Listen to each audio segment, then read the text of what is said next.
San Gabriel de los Palacios presenta la historia del vino de miel como nunca antes fue contada. Es nuestra obligación recordarles que el consumo excesivo de bebidas alcohólicas puede dañar su salud. El hombre primitivo consumía de inmediato lo que colectaba y cazaba. Sus únicas herramientas eran las piedras, huesos y madera. Era nómada, y eso supuso un serio problema. Tenía que fabricar sus herramientas constantemente, ya que al cambiar de ubicación las abandonaba. Esta actividad consumía un tiempo valioso que en muchas ocasiones significaba perder la cacería.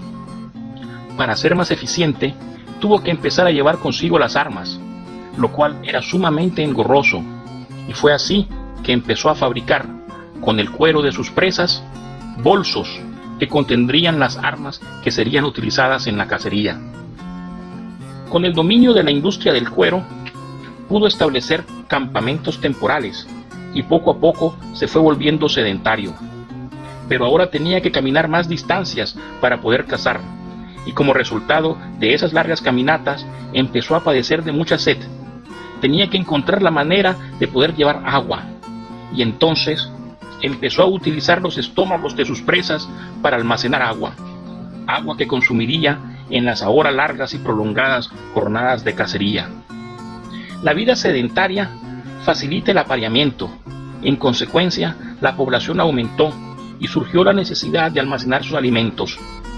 La evidencia arqueológica indica que el primer alimento que el ser humano almacenó exitosamente fue la miel de abeja. ¿Por qué la miel de abeja? Pues porque no se descompone. Bueno, no siempre. La humanidad estaba a punto de descubrir las bebidas fermentadas. Una vez que se formaron las primeras comunidades estables, el ser humano aprendió a manufacturar jugos a partir de frutas y granos. Era una especie de ponches de frutas que endulzaba con miel de abeja para hacerlos más agradables al paladar. Lo que pasó fue que esas comunidades empezaron a almacenar los excedentes, y cuando esos jugos pasaban almacenados más de una semana, inevitablemente se fermentaban de manera espontánea. Había nacido de esa manera el vino de miel. La evidencia arqueológica de este fenómeno corresponde a 7000 años antes de nuestra era, en residuos orgánicos encontrados en unas vasijas del Neolítico. Es hasta 2000 años después, ya cuando la humanidad aprendió a cultivar la uva, que el hombre empezó a producir una bebida fermentada de manera deliberada. Sin embargo, seguía el principio del ponche de frutas, solo que ahora usaba únicamente uvas. Dicho jugo siempre era endulzado con miel y le agregaban granos, posiblemente para hacerlo más espeso. La evidencia arqueológica de lo descrito se encuentra en la Biblia. Recordemos que antes de ser escrita, las historias de la Biblia se transmitían oralmente, de generación en generación, lo que hace posible que coincida con la ventana de tiempo en que el hombre aprendió a cultivar la uva y a elaborar vino. Según la Biblia, Noé, antes de empezar la construcción del arca, se dedicaba a cultivar uvas y a producir vino. Una vez que finalizó el diluvio, Noé regresó a su antiguo oficio, sembró uvas, elaboró vino y se embriagó con el resultado de su primera cosecha. El asunto no habría pasado a más, pero sucede que ya ebrio se quitó la ropa y se quedó dormido. Según la Biblia, era la primera vez que eso le ocurría a Noé, quien le atribuyó el efecto embriagante del vino a la tierra en donde había crecido las nuevas plantas de uva. A lo largo de miles de años, prosperó no solo el cultivo de la uva y de los granos, sino que también la apicultura. Los egipcios llamaban a la miel las lágrimas de Ra, y era un componente obligatorio en la elaboración de la bebida fermentada. Ellos desconocían el valor de cada ingrediente, simplemente los juntaban. Sin embargo, continuaron experimentando, y poco a poco se fueron definiendo roles y empezaron a fermentar la uva y la miel por separado. Es así como en la Roma antigua ya habían dos bebidas, el vino y el mulsum. El mulsum era una bebida que se obtenía al agregarle cierta cantidad de miel al vino ya procesado. La idea era no solo endulzar el vino, sino que además aumentar la concentración de alcohol de la bebida, lo cual ocurría como resultado de un segundo proceso de fermentación gracias a la miel que se le adicionaba. Como nota curiosa, el mulsum era la bebida preferida y la que consumía Julio César. Ya vimos lo que pasaba en la franja alrededor del Mediterráneo, pero la historia se escribiría de una manera diferente más al norte. Sucede que en la zona climática que va desde las Islas Británicas hasta Escandinavia, no prospera la uva por ser demasiado frío, y las gentes de esas regiones continuaron usando granos y miel para producir sus bebidas fermentadas. Desgraciadamente, esos pueblos desarrollaron la escritura mucho más tarde, y no contamos con evidencias como las que dejaron los hebreos, los egipcios, los griegos y los romanos. Las regiones con mayor influencia del Imperio Romano desarrollaron la medovina, el vino de miel propiamente dicho. Los germanos, la cerveza, a base de cebada malteada, y los vikingos, el miot, a base de miel y de granos, los cuales no necesariamente eran malteados. De tal manera que al final de la Edad Media, en Europa se consumían 4 tipos de bebidas fermentadas: la cerveza de Malta, el mead, la variante británica del miot vikingo, el vino y la medovina. Pero todo eso iba a cambiar en 1492. El objetivo de Colón era abrir una nueva ruta hacia Quitay, entablar relaciones con el Kublai Khan y formar un monopolio sobre esa ruta, de tal manera que los europeos que quisieran comercializar seda, especias, joyas y oros provenientes de Quitay deberían pagarle a España una serie de impuestos, y esa iba a ser la ganancia de España y de Colón. El viaje de Colón resultó ser un cataclismo comparable solo con el hundimiento de la Atlántida, nada más que al revés, ya que de la noche a la mañana apareció un continente que para los europeos no existía. Apareció un nuevo mundo. Pero en ese nuevo mundo, lo único que Colón encontró fue tierra y pobladores que desde el punto de vista tecnológico se encontraban aún en el Neolítico, es decir, con al menos 12.000 años de retraso. Y fue debido a ello que lo único de valor que el nuevo mundo tenía para los europeos era la tierra y lo que ella contuviera, en otras palabras, oro. Para poder obtener el oro que en este nuevo mundo guardaba en sus entrañas, había que conquistarlo a cualquier precio. Pero una vez asegurada la posición, había que proveer de alimentos a las nuevas guarniciones. Fue así que los españoles trajeron toda suerte de animales y cultivos, entre ellos la caña de azúcar. Y es aquí cuando regresamos a la historia del vino de miel. La caña de azúcar prosperó en América con tanto éxito que muy pronto las colonias españolas empezaron a exportar al viejo mundo el dulce de rapadura, y eso iba a cambiar para siempre la industria de las bebidas fermentadas. El dulce de rapadura resultó ser un edulcorante más barato y más conveniente que la miel de abeja. En consecuencia, la apicultura dejó de practicarse en gran escala, y con ello la industria de la miel fermentada vino a menos, de tal manera que una actividad que era realizada por devotos conocedores empezó a ser parte de las actividades domésticas de las mujeres. El vino se convirtió en la bebida fermentada dominante. Como nota curiosa, hay que mencionar que Francisco López de Gomara en sus crónicas describió que los aborígenes elaboraban una bebida de miel fermentada dentro de un tronco hueco de un árbol que llamaban balche. El árbol de balche es en la actualidad conocido como tamarindo. El vino creció y afianzó su hegemonía gracias al crecimiento de la industria navera, más que por un asunto de logística. Sucede que la tripulación de los galeones, durante sus largas travesías, en vez de agua consumían vino. Ocurre que el agua no era purificada, se descomponía y los tripulantes se enfermaban.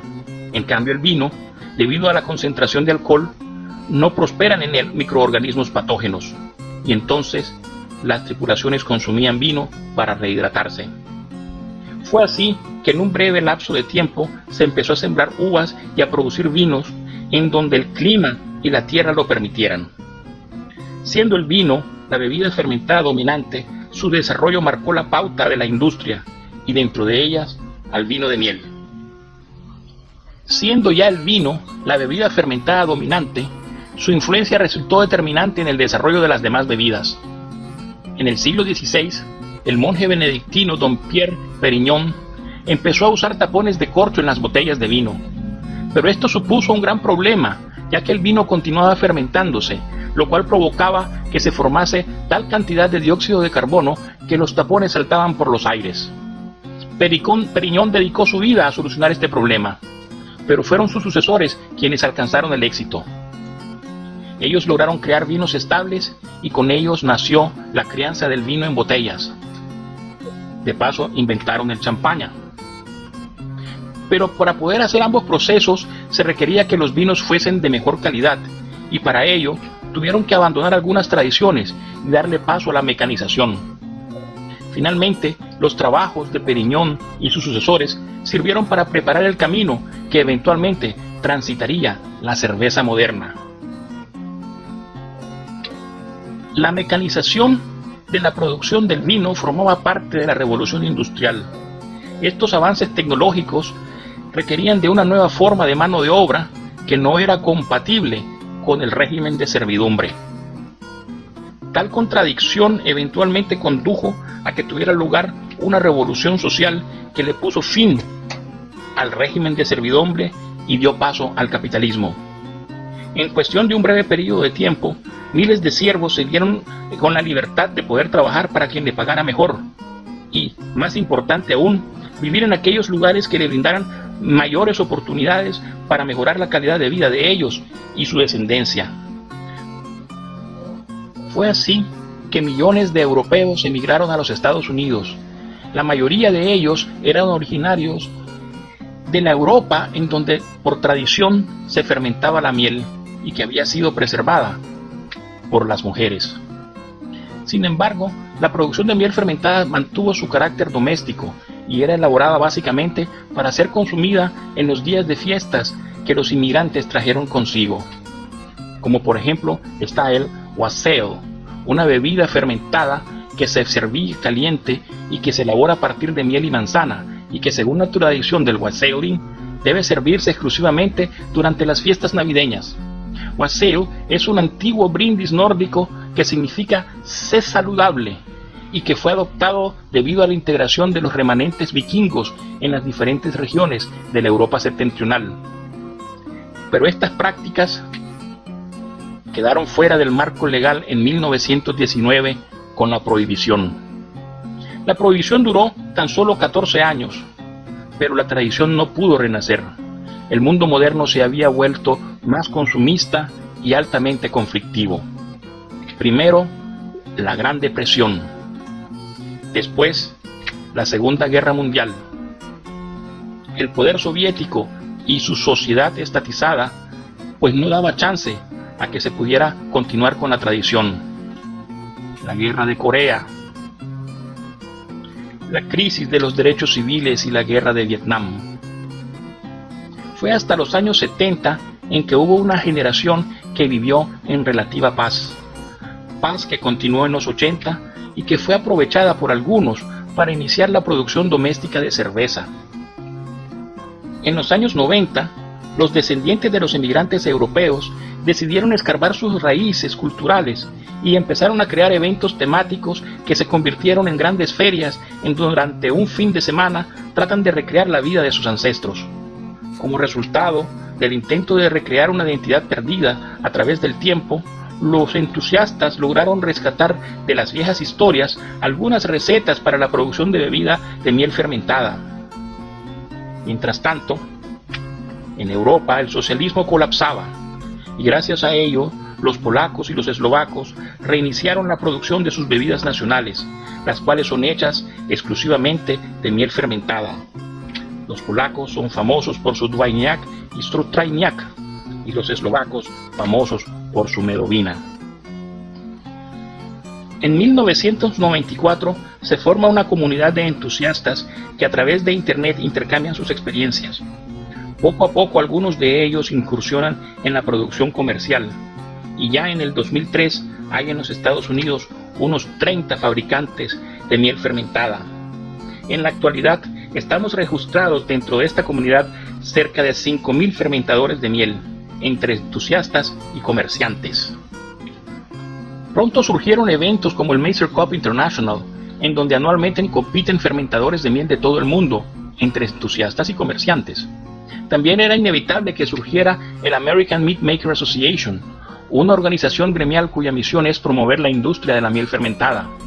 San Gabriel de los Palacios, por ser una fábrica ubicada en Nicaragua, fue admitida en el American Meat Maker Association en calidad de observador en el año del 2013. En la actualidad, en los Estados Unidos hay cerca de 400 fabricantes de miel fermentada.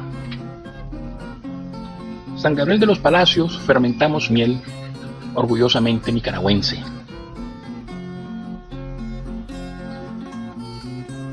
Nosotros iniciamos en el año 1997 y nos constituimos como empresa en el año 2007.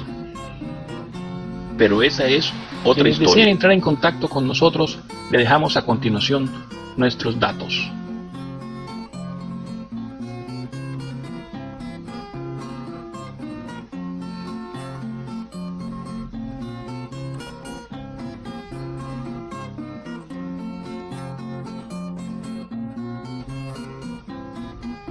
Gracias por su atención y wassail.